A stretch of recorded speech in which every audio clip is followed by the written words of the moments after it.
So hello my friends, this video is about installing a Guyker trem system on a Les Paul. It will document my struggles, and at the end of the video I will give you my conclusions. So please enjoy. In my last video I made an attempt to put together a Super Les Paul. I came close, but was not 100% satisfied with the trem system. Later on, I found out that there are modifications you can make to make a Guyker trem work. So this video documents that process. I could not make the modifications on this guitar because the holes on the headstock are too small, so I couldn't install locking tuners on it. Instead, I used another Les Paul. I will be making the modifications on this green Les Paul, which I bought for $53, which is the exact same price I paid for the red one. So the modifications I'll be making are the following. First, I'll be installing these locking tuners from Guyker. As you can see, they have these rollers on the back, which you can use to lock the string once it's in, and it will never come out. And this way, you can have your strings installed without any leftover coming out of the tuners, which is very convenient. And they also keep your guitar in tune better. Next, I will be installing the Guyker trem system, of course. This is the main reason why I'm doing the whole set of modifications. Next, we have the roller bridge made by Guyker. This bridge, as the name implies, has rollers on it, which allows the strings to go back and forth without moving the entire bridge, which is the problem with regular bridges. Finally, we have this metal nut made by Guyker. It has 2 rollers per string, and I believe this can help the guitar stay in tune while you're using the trem system. So the first thing I'm going to do is install the locking tuners. You just put them underneath here, and I made a mistake. I was supposed to put a washer first, and then I realized, and then here we go. You put the washer there, and then you drop the stud, and you just screw it in with your hands, and you move on to the next one. By the way, these locking tuners are for a Strat. They're designed to go on a straight line on the top of a Strat, but this is a Les Paul, so you have some going in one direction and the other one's going in the opposite direction, so they don't match, and the holes don't match the tuners. And also, what's going to happen is the ones on the right are going to be lower than the ones on the left. You'll see that later on. But I had bought these tuners for a Strat, and then because I wanted to make these modifications for the trem, I just decided to use them on this guitar. So then all I got to do is just flip the guitar so I can put the screws on. Some of them, the ones on the top, the holes match perfectly, so I'm just going to put the screws there.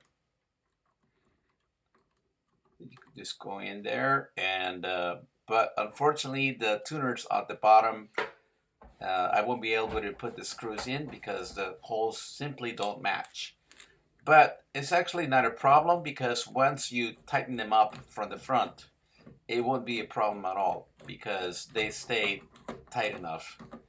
And I've done the same with other guitars for which I bought the tuners, and the holes didn't match, and I just used a nut on the front and they worked just fine.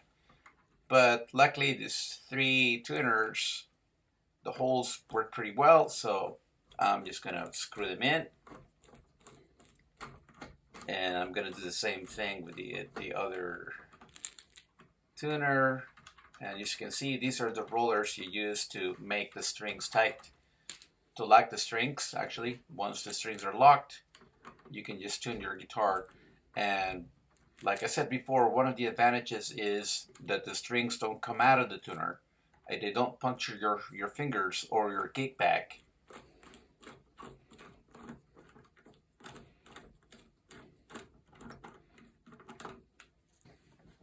And now all I gotta do is tighten up the nuts from the front using the socket tool. It's very simple. A child can do this. Next, I gotta remove the nut. All you gotta do is tap it a little bit with a screwdriver and a hammer, and it comes right off. The metal nut has two parts. One of them goes here, and the other one goes on top. And you can use this Allen wrench to adjust the height. When the screws go in, the height goes up. When the screws go out, the height goes down. They kind of work like the saddles on a Strat. Basically, it's the same concept. Most people use glue to keep it secure, but I'm not going to use any of that because I might have to remove it if it doesn't work very well. And I believe that the tension from the strings will keep it in place. Next, we're going to install the Guyker trem system. I like to install the arm first. It goes right here, and you can adjust it so that you can have more space to make longer die bombs, or you can keep it short if you just want to make small bends. And the right side of the arm can come out, or you can keep it short. I like to keep it very short so that it doesn't get in the way when I'm playing it. Once you have the arm in the position that you want, all you need to do is tighten the screw with the Allen wrench like this. Next, all we gotta do is put the trem system and install it on the guitar itself. You just put a couple of screws in. You can roll them in with your hand first, and then all you gotta do is tighten them up with a screwdriver.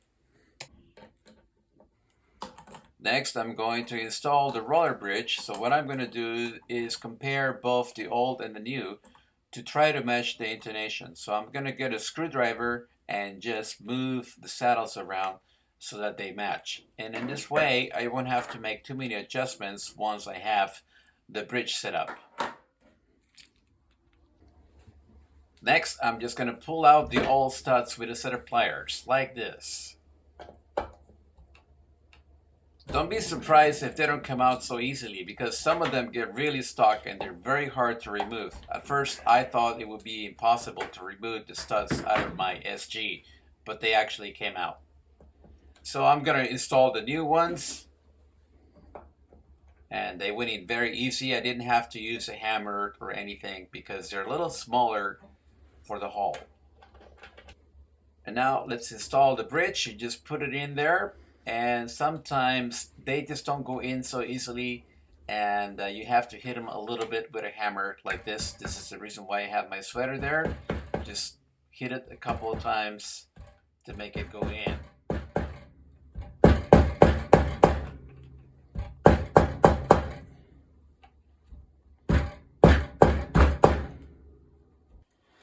Now we just got to put on the strings. The strings go right on top of the Guyker system because it has little cuts.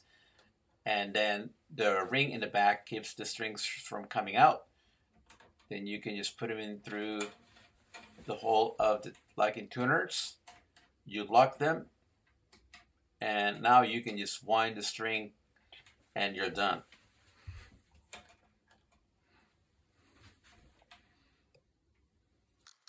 So now all I gotta do is put in the rest of the strings and follow the same procedure. Now I'm just gonna tune the strings to see how steady they are.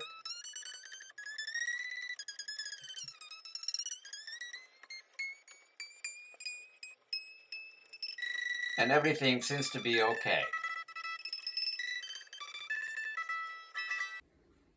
Now I'm just gonna adjust the nut because it's a little bit too low.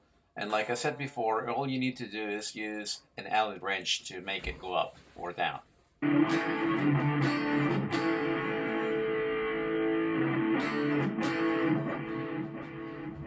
So now for the moment of truth, we're going to test it out and see how well it works. And I have it hooked up to my tiny Lady Amp portable battery operated, but right now we have it hooked up to an adapter. But this is a battery operated amp, and I'm using my Boss ME25.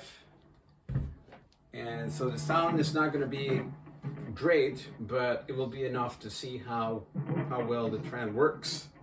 So let's start off with just a little bit of vibration. Let's turn it up a little bit.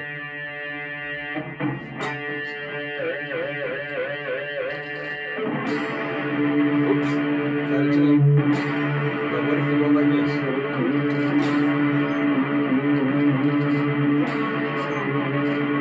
Okay, let's try it again.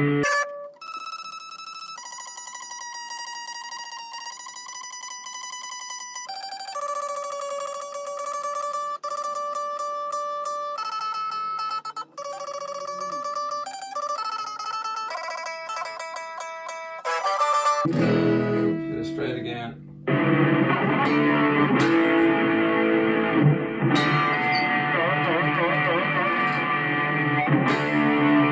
Steady tune. 4.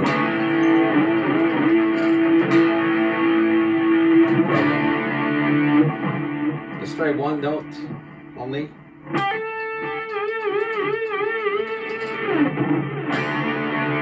problem. Now let's try a dive bomb on the A string.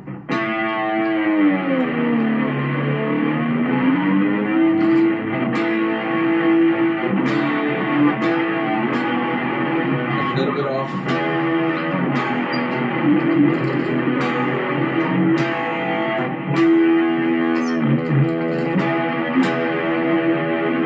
That's off.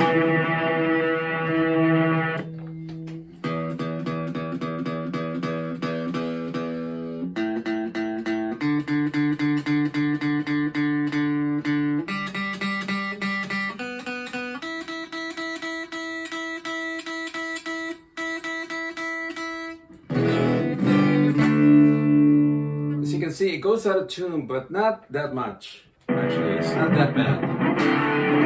Let's try it again.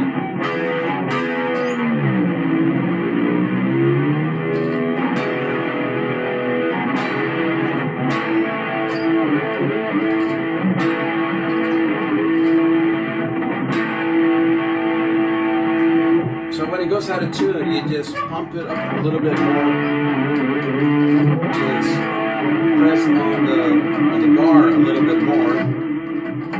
You press on the bar, when it goes out of tune, you press on the bar a little bit more, and it tends to go back to tuning.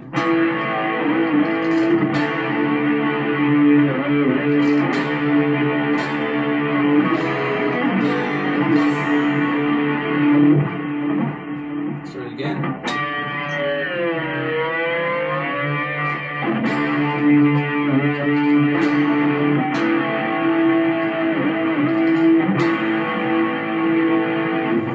Let's try this crazy bend where it's kind of like a double stop. I'm holding my finger on one note, but I'm stretching the string that's below it, like this, and then full.